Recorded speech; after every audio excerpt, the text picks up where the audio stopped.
Hi ಎಲ್ಲರಿಗೂ welcome back to AK food diaries. ಇವತ್ತು ನಮ್ಮ ಕಿಚನ್ ನಲ್ಲಿ ಪ್ರಿಪೇರ್ ಮಾಡ್ತಿದ್ದೀನಿ ಒಂದು tasty veg side dish paneer lauki masala patties. ಈ ರೆಸಿಪಿ ಸ್ಪೆಷಲ್ ಏನಂದ್ರೆ ಸೋರೆಕಾಯಿ ಮತ್ತು ಪನ್ನೀರ್ ಎಲ್ಲ ಕಂಬೈನ್ ಆಗಿ ಸಾಫ್ಟ್ ಪೆಟೀಸ್ ರೆಡಿ ಆಗುತ್ತೆ.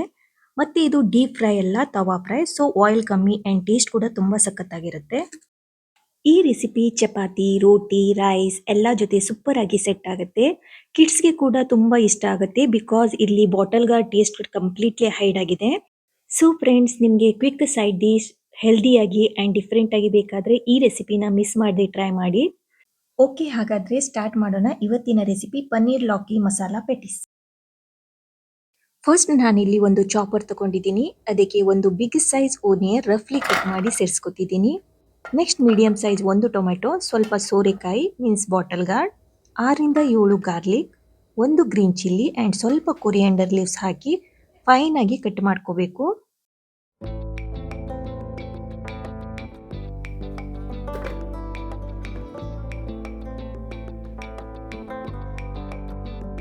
ನೆಕ್ಸ್ಟ್ ಒಂದು ವೆಸಲ್ ತಗೊಂಡಿದ್ದೀನಿ. ಹಾಗೆ ಅದಕ್ಕೆ ಈಗಾಗಲೇ ಚಾಪರ್ ನಲ್ಲಿ ಕಟ್ ಮಾಡಿರೋ ಇಂಗ್ರೀಡಿಯೆಂಟ್ಸ್ ನ ಹಾಕೋತಿದ್ದೀನಿ. ಅದಾದ ನಂತರ 100 ಗ್ರಾಮ್ ಅಷ್ಟು ಪನ್ನೀರ್ ತಗೊಂಡು ಮ್ಯಾಶ್ ಮಾಡ್ಕೋತಿದ್ದೀನಿ. ಪನ್ನೀರ್ ಸಾಫ್ಟ್ ಅಂಡ್ ಫ್ಲಫಿ ಆಗಿದೆ, ಆರಾಮಾಗಿ ನಾವು ಕೈಯಲ್ಲೇ ಮ್ಯಾಶ್ ಮಾಡ್ಕೋಬಹುದು.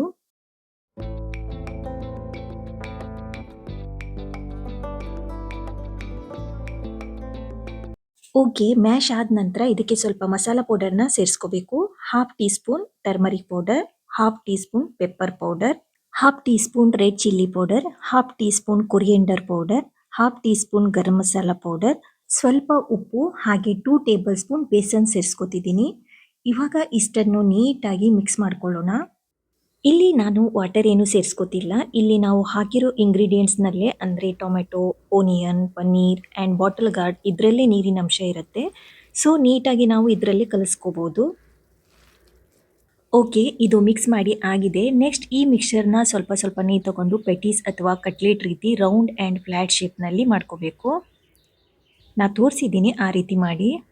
ಕೆಲವೊಮ್ಮೆ ರೌಂಡ್ ಆ್ಯಂಡ್ ಫ್ಲ್ಯಾಟ್ ಶೇಪ್ನಲ್ಲಿ ಕಟ್ಲೆಟ್ ಕಟ್ಟಲಿಕ್ಕೆ ಬರ್ತಿಲ್ಲ ಅನ್ನೋರು, ಬ್ರೇಕ್ ಆಗ್ತಿದೆ ಅನ್ನೋರು ಮತ್ತೆ ಸ್ವಲ್ಪ ಬೇಸನ್ನ ಹಾಕಿ ಈ ಶೇಪ್ನಲ್ಲಿ ಮಾಡ್ಕೋಬಹುದು. ಬಟ್ ತುಂಬ ಬೇಸನ್ ಹಾಕೋಬೇಡಿ, ಯಾಕಂದರೆ ಈ ಪೆಟೀಸ್ನ ನಾವು ಡೀಪ್ ಫ್ರೈ ಮಾಡ್ತಿಲ್ಲ, ಅದ್ರ ಬದಲಿಗೆ ನಾವು ತವಾ ಫ್ರೈ ಮಾಡ್ಕೋತಿದ್ದೀವಿ. ಏನಾಗುತ್ತೆ ಅಂದರೆ ಈ ಬೇಸನ್ ಹಸಿ ವಾಸನೆ ಹಾಗೆ ಇರುತ್ತೆ, ತಿನ್ನಲಿಕ್ಕೆ ಅಷ್ಟು ಚೆನ್ನಾಗಿ ಅನಿಸಲ್ಲ. ಸೊ ಓಕೆ, ನಾನಿಲ್ಲಿ ಎಲ್ಲ ಪೆಟೀಸ್ನ ರೆಡಿ ಮಾಡ್ಕೊಂಡಿದ್ದೀನಿ.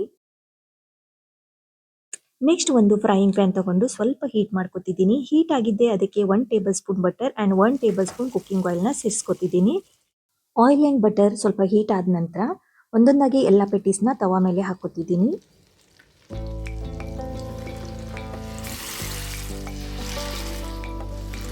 ಇದನ್ನು ಇವಾಗ ಗ್ಯಾಸ್ ಲೋ ಫ್ಲೇಮ್ನಲ್ಲಿಟ್ಟು 2 ಸೈಡ್ ಚೆನ್ನಾಗಿ ಗೋಲ್ಡನ್ ಕಲರ್ ಬರುವವರೆಗೂ ಫ್ರೈ ಮಾಡ್ಕೋಬೇಕು. ಇಲ್ಲಿ ಒಂದು ಸೈಡ್ ಪರ್ಫೆಕ್ಟ್ ಆಗಿ ಫ್ರೈ ಆಗಿದೆ. ಇದನ್ನ ಫ್ಲಿಪ್ ಮಾಡಿ ಮತ್ತೊಂದು ಸೈಡ್ ಚೆನ್ನಾಗಿ ಫ್ರೈ ಮಾಡ್ಕೋಬೇಕಾಗತ್ತೆ. ಇದರಲ್ಲಿ ಪನ್ನೀರ್ ಆ್ಯಂಡ್ ಬಾಟಲ್ ಗಾರ್ಡ್ ಹಾಕಿರೋದ್ರಿಂದ ಪೆಟೀಸ್ ತುಂಬ ಸಾಫ್ಟ್ ಆ್ಯಂಡ್ ಫ್ಲಫಿ ಆಗಿರುತ್ತೆ. ಸೊ ಕೇರ್ಫುಲ್ ಆಗಿ ಫ್ಲಿಪ್ ಮಾಡ್ಕೊಳ್ಳಿ, ಇಲ್ಲಾಂದರೆ ಪೆಟೀಸ್ ಬ್ರೇಕ್ ಆಗೋ ಚಾನ್ಸಸ್ ಇರುತ್ತೆ. ಸೊ ಓಕೆ, ಇದು ಫ್ರೈ ಆಗಲಿ. ಅಷ್ಟರ ತನಕ ನಾವು ಈ ಸೈಡ್ ಪೆಟೀಸ್ಗೆ ಕರ್ಡ್ ಕೋಟಿಂಗ್ನ ರೆಡಿ ಮಾಡ್ಕೊಳ್ಳೋಣ. ಒಂದು ಗ್ಲಾಸ್ನಲ್ಲಿ 5 ರಿಂದ 6 ಟೇಬಲ್ ಸ್ಪೂನ್ ಕರ್ಡ್ ತಗೊಂಡಿದ್ದೀನಿ. ಅದಕ್ಕೆ 1/4 ಟೀ ಸ್ಪೂನ್ ಟರ್ಮರಿಕ್ ಪೌಡರ್, ಅರ್ಧ tea spoon red chilli powder, 1/4 tea spoon coriander powder, ರುಚಿಗೆ ತಕ್ಕಷ್ಟು ಉಪ್ಪು ಆ್ಯಡ್ ಮಾಡಿಕೊಂಡು ಇದನ್ನು ನೀಟಾಗಿ ಸ್ಮೂತಾಗಿ ಬರೋವರೆಗೂ ಚೆನ್ನಾಗಿ ಮಿಕ್ಸ್ ಮಾಡ್ಕೋಬೇಕು.